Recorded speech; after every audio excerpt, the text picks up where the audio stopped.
Welcome to Punjabi education ਦੇ channel ਨੂੰ ਪਹਿਲੀ ਵਾਰ ਦੇਖ ਰਹੇ ਹੋ ਤਾਂ ਸਬਸਕ੍ਰਾਈਬ ਕਰ ਲਓ, ਨਾਲ ਹੀ ਬੈਲ ਆਈਕਨ ਨੂੰ ਦਬਾ ਲਓ ਤਾਂ ਜੋ ਕੋਈ ਵੀ ਨਵੀਂ ਵੀਡੀਓ ਅਪਲੋਡ ਕਰਾਂ ਤਾਂ ਉਸ ਦਾ ਨੋਟੀਫਿਕੇਸ਼ਨ ਤੁਹਾਨੂੰ ਮਿਲ ਸਕੇ।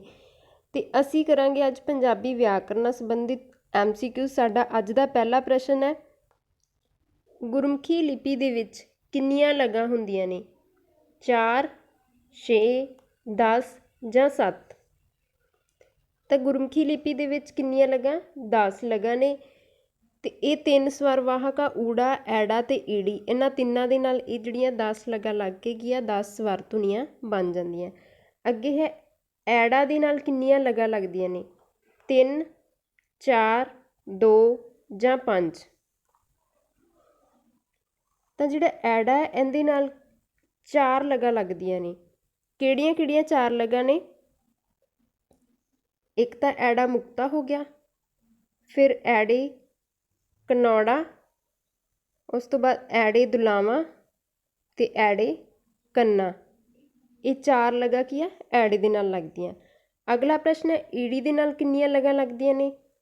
4, 5, 3 ਜਾਂ 7। ਤਾਂ ਈੜੀ ਦੇ ਨਾਲ ਜਿਹੜੀਆਂ ਲਗਾਂ ਲੱਗਦੀਆਂ ਉਹ ਲੱਗਦੀਆਂ ਨੇ 3। ਕਿਹੜੀਆਂ ਕਿਹੜੀਆਂ 3 ਲਗਾਂ ਲੱਗਦੀਆਂ ਇਹ ਹੁਣ ਤੁਸੀਂ ਦੱਸ ਦਿਓ। ਅਗਲਾ ਪ੍ਰਸ਼ਨ ਹੈ, ਲਗਾ ਅੱਖਰ ਕਿੰਨੇ ਹੁੰਦੇ ਆ? 10, 4, 3 ਜਾਂ 5। ਤਾਂ ਪੰਜਾਬੀ ਦੇ ਵਿੱਚ ਜਿਹੜੇ ਲਗਾ ਅੱਖਰ ਆ ਉਹ ਕਿੰਨੇ ਆ? 3। ਕਿਹੜੇ ਕਿਹੜੇ? ਬਿੰਦੀ, ਟਿੱਪੀ ਤੇ ਅੱਧਕ। ਅਗਲਾ ਪ੍ਰਸ਼ਨ ਹੈ, ਅੱਧਕ ਦੀ ਵਰਤੋਂ ਕਿੰਨੀਆਂ ਲਗਾਂ ਦੇ ਨਾਲ ਹੁੰਦੀ ਹੈ? 3, 4, 5 ਜਾਂ 7। ਤਾਂ ਅੱਧਕ ਦੀ ਵਰਤੋਂ ਜਿਹੜੀ ਆ ਪੰਜਾਬੀ ਦੇ ਵਿੱਚ 3 ਲਗਾਂ ਦੇ ਨਾਲ ਹੁੰਦੀ ਹੈ। ਕਿਹੜੀਆਂ ਕਿਹੜੀਆਂ 3 ਲਗਾਂ? ਮੁਕਤਾ, ਸਿਆਰੀ ਤੇ ਔਂਕੜ। ਜਿਵੇਂ ਜੱਟ ਮੁਕਤਾ ਇਹਦੇ ਨਾਲ ਲੱਗ ਗਈ ਅੱਧਕ, ਉਸ ਤੋਂ ਬਾਅਦ ਸਿਆਰੀ ਵਾਲਾ ਸਿੱਖ, ਫਿਰ ਔਂਕੜ ਦੇ ਨਾਲ ਜਿਵੇਂ ਸੁੱਕ। ਇਸ ਤਰ੍ਹਾਂ ਕੀ ਹੈ, ਅੱਧਕ 3 ਲਗਾਂ ਦੇ ਨਾਲ ਲੱਗਦੀ ਹੈ।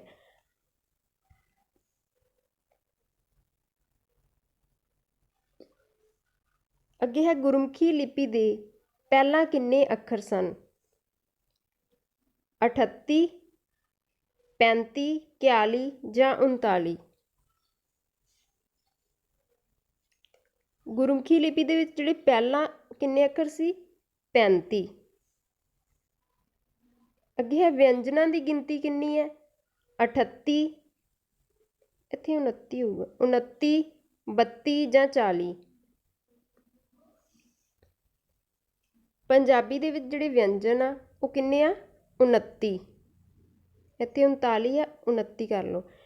ਜੇ ਪ੍ਰਸ਼ਨ ਐਵੇਂ ਆ ਜੇ ਕਿ ਪੰਜਾਬੀ ਦੇ ਵਿੱਚ ਜਿਹੜੇ ਸ਼ੁੱਧ ਵਿਅੰਜਨ ਆ ਉਹ ਕਿੰਨੇ ਆ, ਫਿਰ ਆਨਸਰ 29 ਨਹੀਂ ਆਊਗਾ, ਫਿਰ ਕਿੰਨਾ ਆਊਗਾ? 24। ਕਿਉਂਕਿ 5 ਉਹਦੇ ਵਿੱਚ ਕੀ ਆ? ਨਾਸਕੀ ਵਿਅੰਜਨ ਆ, ਉਹਨਾਂ ਨੂੰ ਆਪਾਂ ਕੱਟ ਦਾਂਗੇ ਤਾਂ ਸ਼ੁੱਧ ਵਿਅੰਜਨ ਕਿੰਨੇ ਰਹਿ ਗਏ? 24। ਅਗਲਾ ਪ੍ਰਸ਼ਨ ਹੈ, ਅਨੁਨਾਸਕ ਅੱਖਰ ਕਿੰਨੇ ਆ? 3, 4, 6 ਜਾਂ 5। ਤਾਂ ਜਿਹੜੇ ਪੰਜਾਬੀ ਦੇ ਵਿੱਚ ਅਨੁਨਾਸਿਕ ਅੱਖਰ ਆ ਉਹ ਕਿੰਨੇ ਆ? 5। ਅਗਲਾ ਪ੍ਰਸ਼ਨ ਹੈ, ਸਵਰ ਕਿੰਨੇ ਅੱਖਰ ਹਨ? 3, 6, 4 ਜਾਂ 5।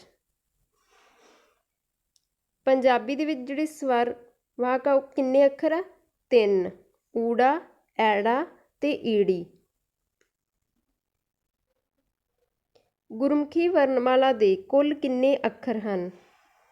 35, 40, 41 ਜਾਂ 38। ਗੁਰਮੁਖੀ ਵਰਣਮਾਲਾ ਦੇ ਵਿੱਚ ਜਿਹੜੇ ਪਹਿਲਾਂ ਕਿੰਨੇ ਅੱਖਰ ਸੀ? 35 ਤੇ ਕੁੱਲ ਅੱਖਰ ਪੁੱਛਿਆ ਇੱਥੇ, ਤਾਂ ਫਿਰ ਕਿੰਨੇ ਆ? 41।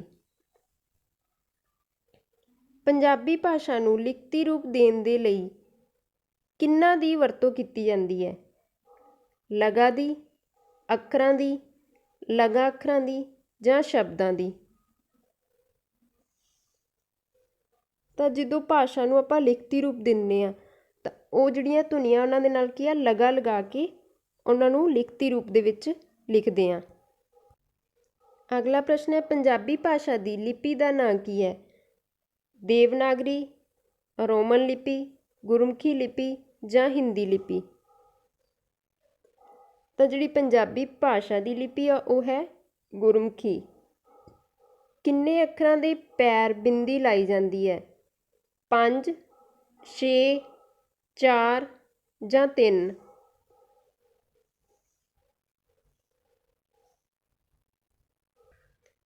ਤਾਂ ਜਿਹੜੀ ਪੰਜਾਬੀ ਦੇ ਵਿੱਚ 6 ਅੱਖਰਾਂ ਦੇ ਪੈਰਾਂ ਵਿੱਚ ਬਿੰਦੀ ਲਗਾਈ ਜਾਂਦੀ ਹੈ, ਉਹ ਕਿਹੜੇ ਕਿਹੜੇ 6 ਅੱਖਰ ਆ ਉਹ ਤੁਸੀਂ ਦੱਸਿਓ ਕਮੈਂਟ ਕਰਕੇ। ਅੱਗੇ ਹੈ ਨੱਕ ਰਾਹੀਂ ਕਿਹੜੇ ਅੱਖਰ ਬੋਲੇ ਜਾਂਦੇ ਆ? ਅਨੁਨਾਸਕੀ, ਦੁੱਤ, ਵਿਅੰਜਨ ਜਾਂ ਸਵਰ? ਤਾਂ ਜਿਹੜੇ ਅਨੁਨਾਸਕੀ ਅੱਖਰ ਆ ਉਹਨਾਂ ਨੂੰ ਕੀ ਆ ਨੱਕ ਦੇ ਰਾਹੀਂ ਬੋਲਿਆ ਜਾਂਦਾ ਹੈ। ਅੱਗੇ ਹੈ ਦੁੱਤ ਅੱਖਰ ਕਿੰਨੇ ਹੁੰਦੇ ਆ? 3, 5, 4 ਜਾਂ 6? ਦੁੱਤ ਅੱਖਰ ਹੁੰਦੇ ਕਿਹੜੇ ਆ? ਜਿਹੜੇ ਪੈਰਾਂ ਦੇ ਵਿੱਚ ਪਾਏ ਜਾਂਦੇ ਦੂਜੇ ਅੱਖਰਾਂ ਦੇ। ਤਾਂ ਕਿੰਨੇ ਦੁੱਤ ਅੱਖਰ ਆ? 3,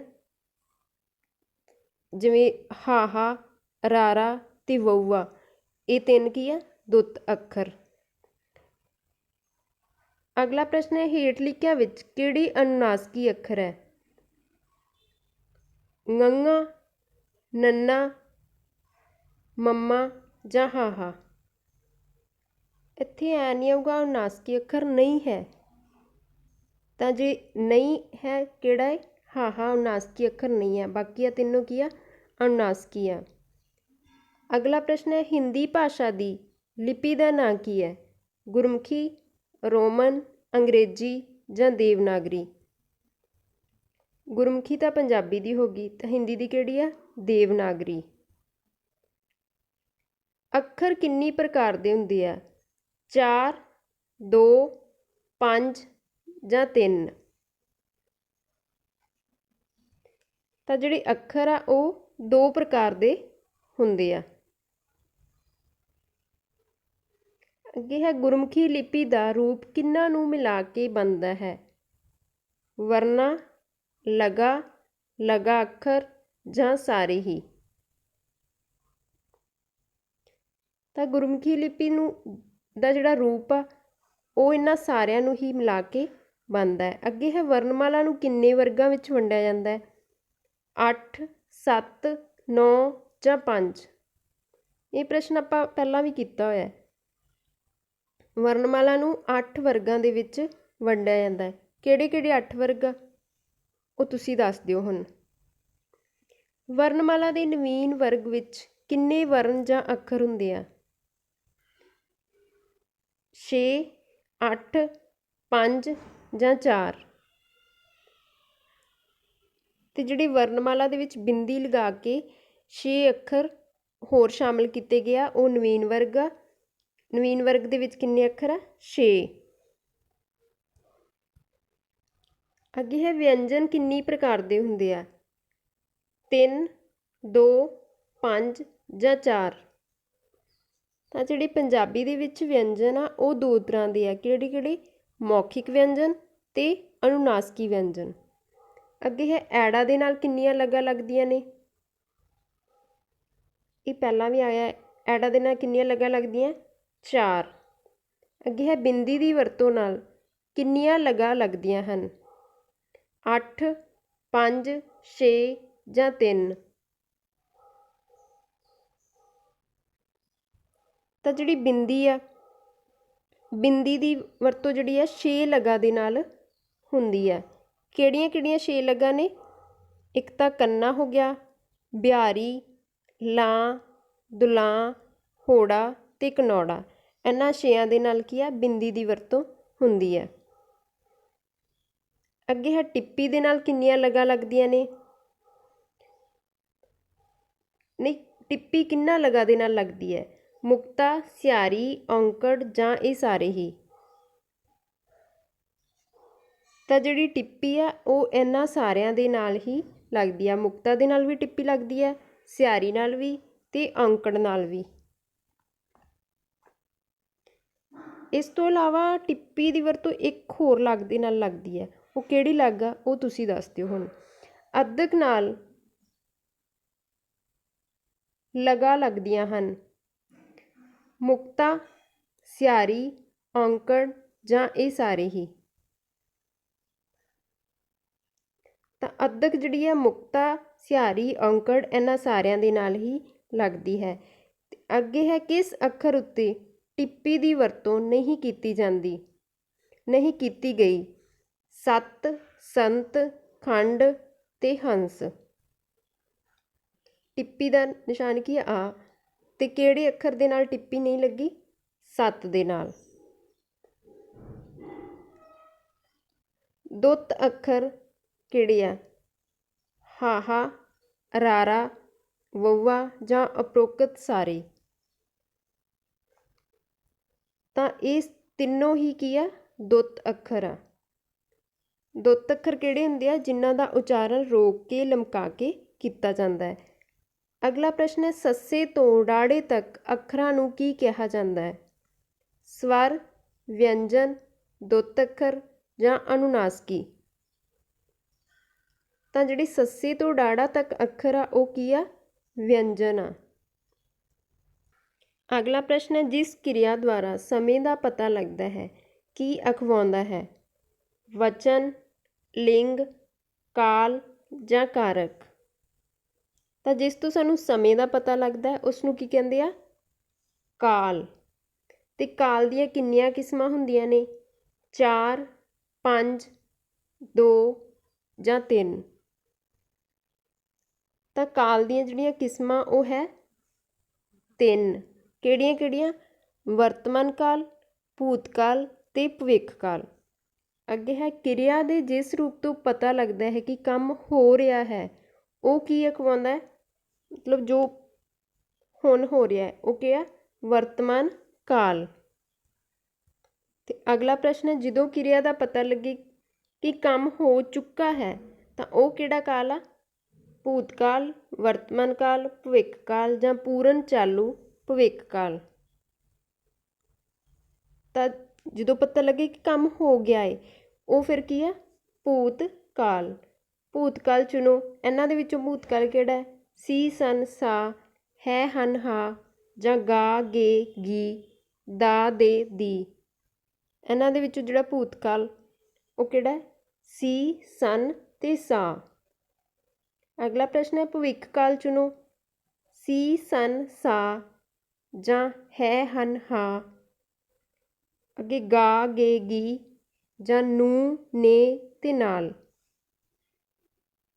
ਤਾਂ ਜਿਹੜਾ ਭਵਿੱਖ ਕਾਲ ਆ ਉਹ ਕੀ ਆ?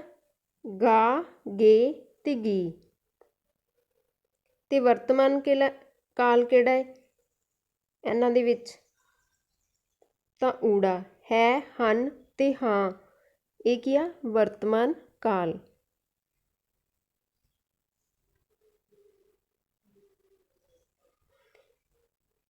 ਹੇਠ ਲਿਖੇ ਵਾਕ ਵਿੱਚੋਂ ਵਰਤਮਾਨ ਕਾਲ ਚੁਣੋ। ਮੈਂ ਖੇਡਿਆ, ਮੈਂ ਖੇਡਦਾ ਹਾਂ, ਮੈਂ ਖੇਡ ਚੁੱਕਾ ਹਾਂ ਜਾਂ ਮੈਂ ਖੇਡ ਚੁੱਕਾ ਹੋਵਾਂਗਾ। ਤਾਂ ਵਰਤਮਾਨ ਕਾਲ ਕਿਹੜਾ ਹੈ? ਮੈਂ ਖੇਡਦਾ ਹਾਂ। ਅੱਗੇ ਹੈ, ਹੇਠ ਲਿਖੇ ਵਾਕਾਂ ਵਿੱਚੋਂ ਭੂਤਕਾਲ ਵਿੱਚ ਹੈ ਅਸੀਂ ਜਾਵਾਂਗੇ, ਅਸੀਂ ਜਾ ਰਹੇ ਹਾਂ, ਅਸੀਂ ਖੇਡਦੇ ਹਾਂ ਜਾਂ ਮੈਂ ਰੋਟੀ ਖਾ ਰਿਹਾ ਸੀ। ਤਾਂ ਇਹਨਾਂ ਦੇ ਵਿੱਚ ਜਿਹੜਾ ਭੂਤਕਾਲ ਆ ਉਹ ਕਿਹੜਾ ਹੈ? ਮੈਂ ਰੋਟੀ ਖਾ ਰਿਹਾ ਸੀ। ਅਗਲਾ ਪ੍ਰਸ਼ਨ ਹੈ, ਮੈਂ ਸੁੱਤਾ ਸੀ ਵਾਕ ਵਿੱਚ ਭੂਤਕਾਲ ਦੀ ਕਿਹੜੀ ਕਿਸਮ ਹੈ? ਅਨਿਸ਼ਚਿਤ ਪੂਰਨ ਭੂਤਕਾਲ, ਅਪੂਰਨ ਚਾਲੂ ਭੂਤਕਾਲ, ਸਧਾਰਨ ਭੂਤਕਾਲ ਜਾਂ ਨਿਸ਼ਚਿਤ ਪੂਰਨ ਭੂਤਕਾਲ। ਪਹਿਲਾਂ ਇਹ ਦੇਖ ਲਓ ਕਿ ਭੂਤਕਾਲ ਦੀਆਂ ਕਿਸਮਾਂ ਹੁੰਦੀਆਂ ਕਿਹੜੀਆਂ, ਫਿਰ ਉੱਤਰ ਦਿਓ। ਜਿਹੜਾ ਭੂਤਕਾਲ ਆ ਉਹਦੀਆਂ ਕੀ ਆ? 5 ਕਿਸਮਾਂ ਹੁੰਦੀਆਂ। ਕਿਹੜੀਆਂ ਕਿਹੜੀਆਂ? ਸਧਾਰਨ ਜਾਂ ਅਨਿਸ਼ਚਿਤ ਭੂਤਕਾਲ, ਮਤਲਬ ਜਿਸ ਦੇ ਰੂਪ ਤੋਂ ਸਾਨੂੰ ਇਹ ਪਤਾ ਲੱਗਦਾ ਹੈ ਕਿ ਕੰਮ ਠੀਕ ਠਾਕ ਦਾ ਤਾਂ ਪਤਾ ਸਾਨੂੰ ਲੱਗ ਜਾਂਦਾ ਹੈ ਪਰ ਕੰਮ ਕਦੋਂ ਹੋਇਆ ਇਹ ਨਾ ਸਾਨੂੰ ਪਤਾ ਲੱਗੇ। ਜਿਵੇਂ ਉਸ ਨੇ ਕਿਤਾਬ ਪੜ੍ਹੀ, ਜਿਵੇਂ ਸਾਨੂੰ ਇਹ ਤਾਂ ਪਤਾ ਚੱਲ ਰਿਹਾ ਕਿ ਉਸ ਨੇ ਕਿਤਾਬ ਪੜ੍ਹੀ ਸੀ। ਕਿਤਾਬ ਪੜ੍ਹੀ ਕਦੋਂ ਸੀ? ਸਵੇਰੇ ਪੜ੍ਹੀ, ਸ਼ਾਮ ਨੂੰ ਪੜ੍ਹੀ। मतलब टाइम का कोई पता नहीं लगता। अगे है चालू काल, ਕਿਰਿਆ ਦੇ ਜਿਸ ਰੂਪ ਤੋਂ ਇਹ ਪਤਾ ਲੱਗਦਾ ਹੈ ਕਿ ਕੰਮ ਬੀਤ ਸਮੇਂ ਦੇ ਵਿੱਚ ਚਾਲੂ ਸੀ ਪਰ ਅਜੇ ਕੀ ਆ ਮੁੱਕਾ ਨਹੀਂ। ਜਿਵੇਂ ਬੱਚੇ ਖੇਡ ਰਹੇ ਹਨ, ਮਤਲਬ ਹੁਣ ਤੋਂ ਨਹੀਂ, ਪਿਛਲੇ ਟਾਈਮ ਤੋਂ ਕੀ ਆ ਉਹ ਖੇਡ ਰਹੇ ਆ ਤੇ ਹੁਣ ਵੀ ਖੇਡ ਰਹੇ ਹਨ। ਅਗਲਾ ਹੈ ਪੂਰਨ ਭੂਤਕਾਲ, ਕਿਰਿਆ ਦੇ ਜਿਸ ਰੂਪ ਤੋਂ ਇਹ ਪਤਾ ਲੱਗਦਾ ਹੈ ਕਿ ਕੰਮ ਬੀਤ ਸਮੇਂ ਦੇ ਵਿੱਚ ਪੂਰਾ ਹੋ ਚੁੱਕਾ ਸੀ। ਜਿਵੇਂ ਸੂਰਜ ਡੁੱਬ ਚੁੱਕਾ ਸੀ, ਮਤਲਬ ਕੰਮ ਕੀ ਉਹ ਸਮਾਪਤ ਹੋ ਗਿਆ ਹੈ। ਅੱਗੇ ਹੈ ਪੂਰਨ ਚਾਲੂ ਭੂਤਕਾਲ, ਕਿਰਿਆ ਦੇ ਜਿਸ ਰੂਪ ਤੋਂ ਇਹ ਪਤਾ ਲੱਗਦਾ ਹੈ ਕਿ ਕੰਮ ਬੀਤੇ ਸਮੇਂ ਦੇ ਵਿੱਚ ਸ਼ੁਰੂ ਹੋਇਆ ਸੀ ਤੇ ਬੀਤੇ ਸਮੇਂ ਦੇ ਵਿੱਚ ਜਾਰੀ ਹੀ ਸੀ। ਜਿਵੇਂ ਸ਼ੀਲਾ ਸਵੇਰ ਤੋਂ ਰੋ ਰਹੀ ਸੀ। ਇਹਦੇ ਵਿੱਚ ਕੀ ਦੱਸਿਆ, ਮਤਲਬ ਸ਼ੀਲਾ ਸਵੇਰ ਤੋਂ ਰੋ ਰਹੀ ਸੀ। ਜੇ ਤਾਂ ਹੁੰਦਾ ਸ਼ੀਲਾ ਸਵੇਰੇ ਰੋ ਰਹੀ ਸੀ ਫਿਰ ਤਾਂ ਸਧਾਰਨ ਹੋ ਜਾਂਦਾ। ਇੱਥੇ ਕੀ ਆ ਸਵੇਰ ਤੋਂ, ਫਿਰ ਕੀ ਇਹ ਮਤਲਬ ਕੰਟੀਨਿਊ ਆ, ਕੀ ਆ ਚਾਲੂ, ਪੂਰਨ ਚਾਲੂ ਭੂਤਕਾਲ। ਅਗਲਾ ਹੈ ਸ਼ਰਤੀ ਭੂਤਕਾਲ, ਕਿਰਿਆ ਦੇ ਜਿਸ ਰੂਪ ਤੋਂ ਇਹ ਪਤਾ ਲੱਗੇ ਕਿ ਕੰਮ ਬੀਤੇ ਸਮੇਂ ਦੇ ਵਿੱਚ ਕਿਸੇ ਸ਼ਰਤ 'ਤੇ ਹੋਣਾ ਸੀ। ਜਿਵੇਂ ਜੇ ਤੂੰ ਮਿਹਨਤ ਨਾ ਕਰਦਾ ਤਾਂ ਤੂੰ ਪਾਸ ਨਹੀਂ ਹੋਣਾ ਸੀ। ਮਤਲਬ ਕੋਈ ਕੰਮ ਆ ਉਹਦੇ ਲਈ ਕੀ ਸ਼ਰਤ ਆ, ਜੇ ਤੂੰ ਆ ਨਾ ਕਰਦਾ ਤਾਂ ਇਵੇਂ ਨਹੀਂ ਹੋਣਾ ਸੀ। ਇਸ ਦੇ ਲਈ ਕੀ ਆ ਕੋਈ ਸ਼ਰਤ ਰੱਖੀ ਆ, ਫਿਰ ਇਹ ਹੋ ਗਿਆ ਸ਼ਰਤੀ ਭੂਤਕਾਲ। ਹੁਣ ਦੇਖੋ ਇੱਥੇ ਕਿਹੜਾ ਹੈ, ਮੈਂ ਸੁੱਤਾ ਸੀ ਵਾਕ ਦੇ ਵਿੱਚ ਭੂਤਕਾਲ ਦੀ ਕਿਹੜੀ ਕਿਸਮ ਆ, ਮਤਲਬ ਇਹ ਸਿੰਪਲ ਆ। ਫਿਰ ਕੀ ਹੋ ਗਈ ਸਧਾਰਨ ਪੂਰਨ ਭੂਤਕਾਲ ਜਾਂ ਅਨਿਸ਼ਚਿਤ ਪੂਰਨ ਭੂਤਕਾਲ। ਅਗਲਾ ਪ੍ਰਸ਼ਨ ਹੈ, ਮੈਂ ਪੜ੍ਹ ਚੁੱਕਾ ਹਾਂ ਵਾਕ ਵਰਤਮਾਨ ਕਾਲ ਦੀ ਕਿਹੜੀ ਕਿਸਮ ਹੈ। ਸ਼ਰਤੀ ਵਰਤਮਾਨ ਕਾਲ ਜਾਂ ਨਿਸ਼ਚਿਤ ਪੂਰਨ ਕਾਲ, ਅਨਿਸ਼ਚਿਤ ਪੂਰਨ ਵਰਤਮਾਨ ਕਾਲ ਜਾਂ ਅਪੂਰਨ ਚਾਲੂ ਵਰਤਮਾਨ ਕਾਲ।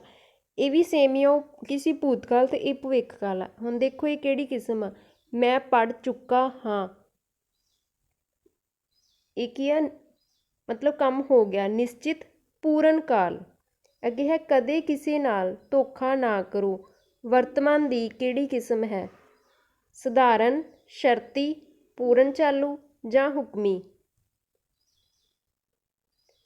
ਤਾਂ ਜਿਹੜੇ ਵਰਤਮਾਨ ਕਾਲ ਦੀਆਂ ਕਿਸਮਾਂ ਉਹ ਹੈਗੀਆਂ 6 ਤੇ ਉਹਨਾਂ ਦੇ ਵਿੱਚ ਇੱਕ ਕੀ ਆ ਹੁਕਮੀ ਵਰਤਮਾਨ ਕਾਲ ਵੀ ਹੈ। ਤੇ ਫਿਰ ਇਹ ਕਿਹੜੀ ਹੋ ਗਈ, ਕਦੇ ਕਿਸੇ ਨਾਲ ਧੋਖਾ ਨਾ ਕਰੋ, ਮਤਲਬ ਕਿਸੇ ਨੂੰ ਕੀ ਆ ਹੁਕਮ ਦਿੱਤਾ, ਇੱਕ ਤਰ੍ਹਾਂ ਐਡਵਾਈਸ ਦਿੱਤੀ ਹੈ, ਉਹ ਹੋ ਗਿਆ ਵਰਤਮਾਨ ਕਾਲ ਦੀ ਹੁਕਮੀ ਕਿਸਮ। ਜੇ ਉਹ ਸੌਂਦੀ ਭੂਤਕਾਲ ਦੀ ਕਿਹੜੀ ਕਿਸਮ ਹੈ।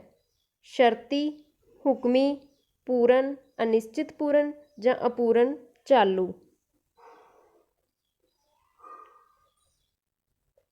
ਤਾਂ ਜਿਨ੍ਹਾਂ ਦੇ ਨਾਲ ਜੇ ਲੱਗਿਆ ਉਹ ਕੀ ਹੋ ਗਏ ਸ਼ਰਤੀ, ਇਹ ਭੂਤਕਾਲ ਦੀ ਹੈ ਸ਼ਰਤੀ ਭੂਤਕਾਲ। ਅੱਗੇ ਹੈ ਮੈਂ ਕਿਤਾਬ ਲਿਖਦਾ ਹਾਂ, ਕਿਹੜੇ ਕਾਲ ਨਾਲ ਸੰਬੰਧਿਤ ਵਾਕ ਹੈ। ਵਰਤਮਾਨ ਕਾਲ, ਭੂਤਕਾਲ, ਭਵਿੱਖ ਕਾਲ ਜਾਂ ਸ਼ਰਤੀ ਵਰਤਮਾਨ ਕਾਲ। ਤਾਂ ਇਹਦਾ ਸਹੀ ਆਨਸਰ ਹੈ ਊੜਾ ਵਰਤਮਾਨ ਕਾਲ, ਮਤਲਬ ਹੁਣ ਕੀ ਆ ਉਹ ਕਿਤਾਬ ਲਿਖ ਰਿਹਾ ਹੈ, ਕਿਤਾਬ ਲਿਖਦਾ ਹਾਂ। ਹੇਠ ਲਿਖੇ ਵਾਕਾਂ ਵਿੱਚ ਕਿਹੜਾ ਭੂਤਕਾਲ ਹੈ। ਮੈਂ ਪੜ੍ਹਦਾ ਹਾਂ, ਮੈਂ ਪੜ੍ਹਾਂਗਾ ਜਾਂ ਮੈਂ ਪੜ੍ਹ ਰਿਹਾ ਸੀ, ਮੈਂ ਪੜ੍ਹਿਆ।